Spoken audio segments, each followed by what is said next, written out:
In this video, I will talk about some additional drug classes used in the treatment of Parkinson's disease. These include, to start, monoamine oxidase B or MAOB inhibitors. Monoamine oxidase is an enzyme that metabolizes dopamine as well as other catecholamines like norepinephrine to inactive substances. There are two primary isoforms of monoamine oxidase. MAOA metabolizes several of the monoamine catecholamine neurotransmitters, including both dopamine and norepinephrine. MAOB, on the other hand, metabolizes dopamine specifically, both in neurons as well as in glial cells in the brain.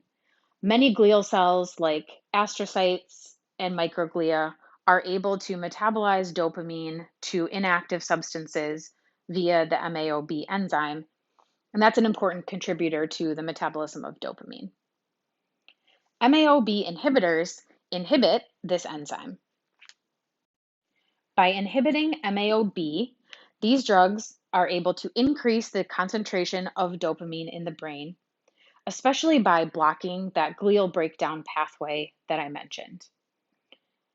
To summarize, the mechanism of MAOB inhibitors is to inhibit the breakdown or metabolism of dopamine, thereby increasing dopamine concentrations in the brain.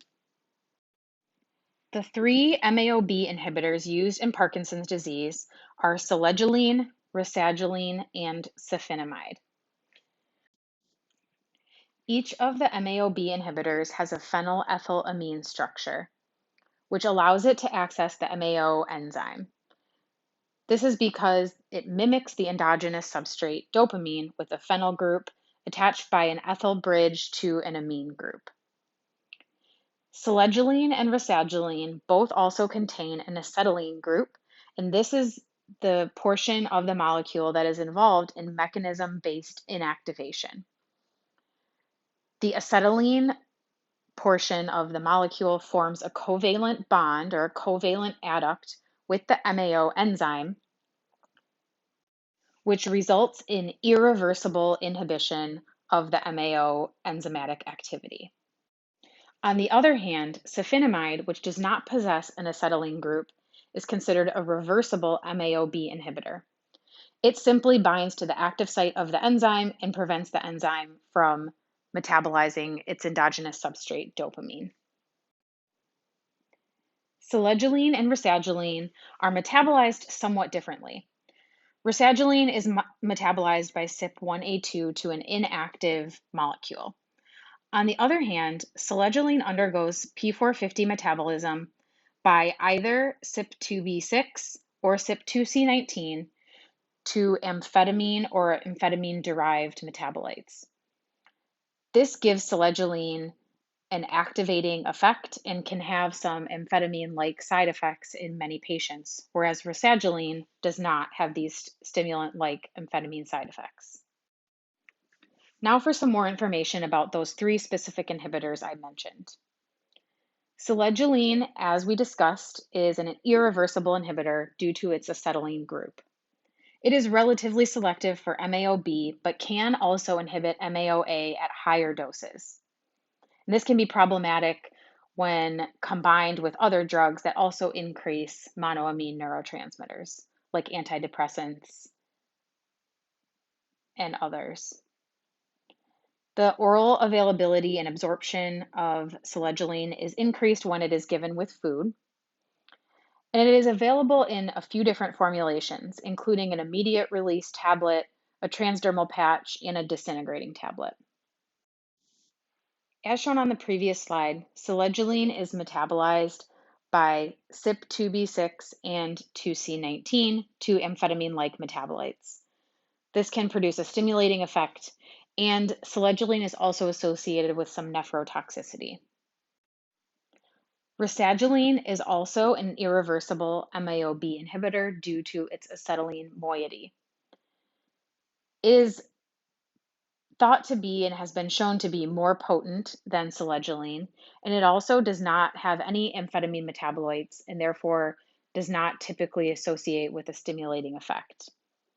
Its primary metabolizing enzyme is CYP1A2, which can be problematic in individuals who smoke if the CYP1A2 enzyme is induced.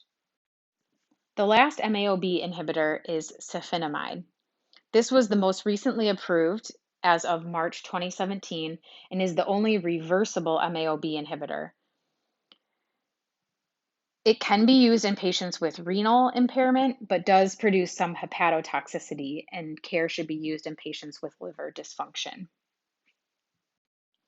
The primary adverse effects of MAOB inhibitors as a class include hypertension, and care should be taken to avoid co-administration of these drugs with other agents that also increase the concentration of monoamines. Even though MAOB only metabolizes dopamine, there is some overlap, especially when higher doses of any of these drugs are used. And therefore, patients should avoid other MAO inhibitors like those used for depression, other psychostimulants, sympathomimetic drugs, and any foods that are high in tyramine, like meats, cheeses, and red wine. There is the possibility of serotonin syndrome as well if drugs such as antidepressants, SNRIs, TCAs, and SSRIs are used in combination with these drugs. Other adverse effects include dyskinesia, as well as the possibility for some psychiatric effects due to increased dopamine, like confusion and hallucinations. The next class of drugs I'll talk about are catechol O-methyltransferase inhibitors, or ComT inhibitors.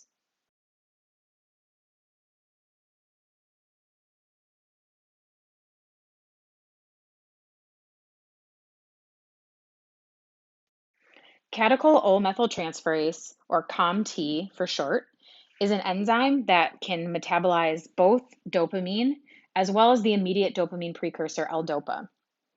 In the periphery, you can see that ComT is responsible for metabolizing L-DOPA to an inactive metabolite.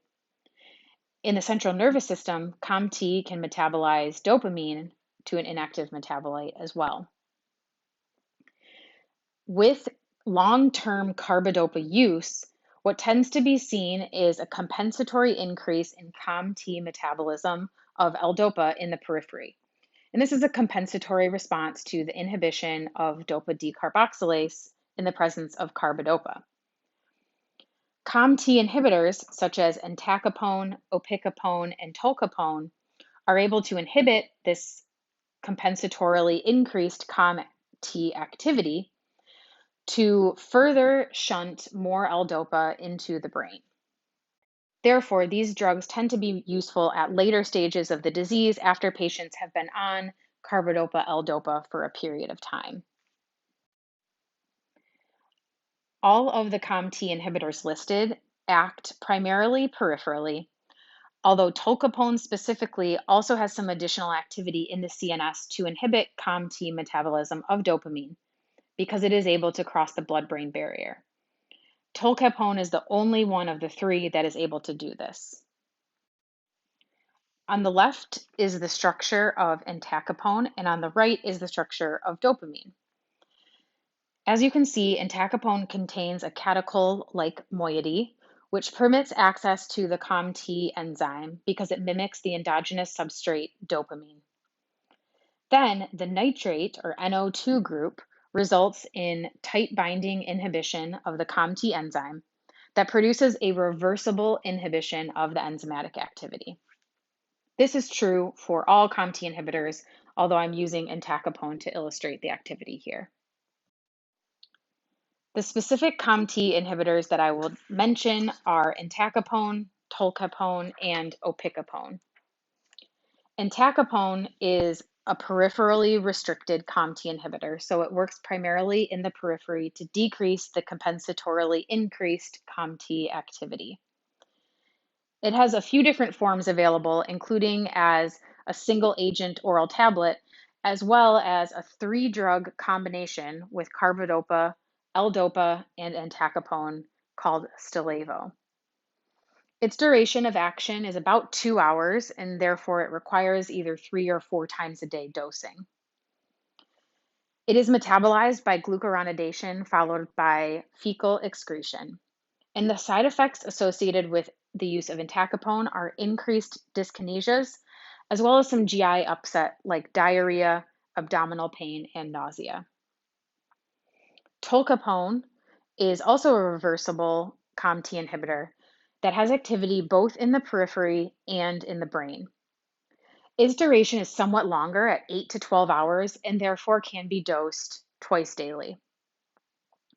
It is metabolized by CYP3A4 and 2D6 and is known to produce significant hepatotoxicity in some situations. Therefore, there is a black box warning with tolcapone for hepatotoxicity. In addition, given its role in the CNS, it has some central adverse effects, including hallucinations, headache, vivid dreams, and confusion. Finally, opicapone is a newer ComT inhibitor that was recently approved in April of 2020. Opicapone is exceedingly similar to entacapone in that it functions as a peripheral ComT inhibitor with a duration of action on the order of 2 hours, metabolism via glucuronidation and fecal excretion. However, unlike entacapone, opicapone is dosed once daily at bedtime. Last, I will talk about some antimuscarinic drugs that are used in the treatment of Parkinson's disease. Before I talk about the antimuscarinic drugs specifically, I have to describe a little bit more about the pathophysiology to explain why blocking muscarinic receptors is potentially useful in Parkinson's disease. We've talked thus far about how dopamine release in the striatum plays a role in voluntary movement. However, we must also note that cholinergic neurons that release acetylcholine in the striatum help control voluntary movement as well. In patients with Parkinson's disease, when nigrostriatal neurons are degenerating and dopamine release in the striatum is reduced, there ends up being a relative excess of acetylcholine or cholinergic input in the striatum. Now, this does not mean that acetylcholinergic neurons are increased or acetylcholine released is increased. It just means that relative to dopamine, so talking about the balance, there appears to the striatum to be more acetylcholine, which is stimulatory, than dopamine, which is inhibitory. When you have an increased or a relative excess of the stimulatory transmission, there's an imbalance in the neurotransmitters. And therefore, drugs which block muscarinic receptors, antimuscarinic drugs, can be useful to help reset this balance when dopamine is lost. Therefore, drugs that block muscarinic receptors in the central nervous system are able to restore the dopamine acetylcholine balance and have significant effects on improving tremor and rigidity. However, they have little effect on bradykinesia. Another thing to note is that there is significant individual variability in the response to these drugs, and the typical antimuscarinic effects that are remembered by the mnemonic, red as a beet, blind as a bat, mad as a hatter, etc., can be very limiting for some people. And therefore, these drugs are not useful in all individuals and tend to be more important or useful in tremor predominant Parkinson's disease or in younger patients that do not yet suffer from significant bradykinesia. Some common centrally acting antimuscarinic drugs that can be used are benztropine and trihexyphenidyl. The reason these drugs are able to act centrally is that they contain only a tertiary amine rather than a quaternary amine structure and therefore do not possess a charged nitrogen. This allows them to cross the blood-brain barrier and non-selectively inhibit muscarinic receptors in the brain. They're available as oral tablets and can be used alone or in combination with L-DOPA.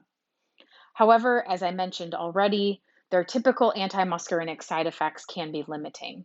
So again, if you remember the dry as a bone, red as a beet, blind as a bat, mad as a hatter, you will recall some of the side effects like sedation, mydriasis, urinary retention, constipation, and dry mouth. Another agent that may be more useful with some antimuscarinic activity is called amantadine. Amantadine was actually originally developed and evaluated as an antiviral agent and was later determined to have antagonist activity at several CNS receptors, including muscarinic receptors. Given its relatively non-targeted or non-specific activity, it tends to have a better therapeutic side effect profile. It's available in several formulations in Parkinson's disease therapy, including extended release formulations, and has been shown to be promising or to have efficacy as either early monotherapy or to reduce dyskinesia in more advanced disease. It does produce some antimuscarinic-like side effects, including blurry vision, can prolong the QT interval as well. An overdose with amantadine mimics poisoning with the antimuscarinic drug atropine. Now that we've covered all of the drugs used in the treatment of Parkinson's disease, now is a good time to complete the Parkinson's disease drug action practice exercise in Canvas. The QR code on the screen will take you directly to that assignment.